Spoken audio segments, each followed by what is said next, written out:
Are you trying to steal my antenna? Yeah. I needed a fishing pole. Figured okay. I'd take this one.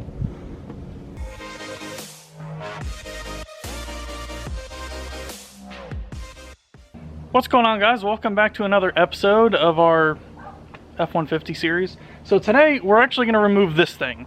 We have discovered that it is taller than the truck, and it also catches when we try and bring it inside. So it hits the garage door.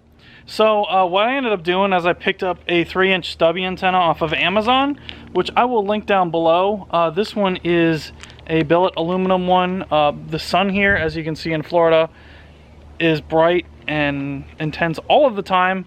That tends to eat away all of the rubber ones. So basically all you gotta do, Anthony's already kind of been playing with this because obviously he couldn't wait. Go ahead, take a wrench or a pair of pliers, something like that.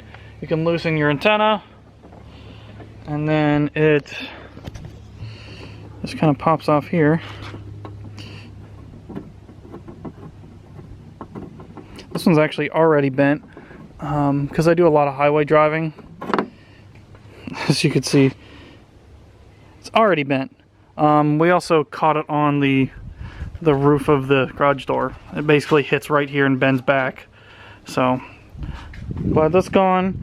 We will throw this other antenna that I will link in the description. I have no idea what brand this is, but it seems like the brand that everybody uses. So I will link that down below. Alright, so this antenna already comes with the stud installed.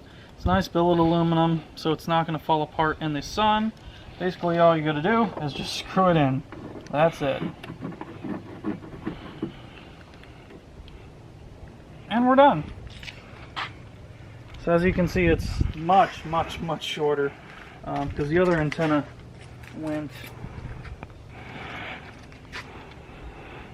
way above the truck, like probably 3 or 4 inches above the truck. And it also, when I'm driving down the highway, it bends like all the way back. Drives me crazy. So glad to get rid of that. I will link this antenna as well as a couple of other popular options that people seem to be going with down below. Thanks for watching, guys. Thanks for subscribing. If you haven't already, hit the subscribe button that's right below here, and we will see you on the next F150 video.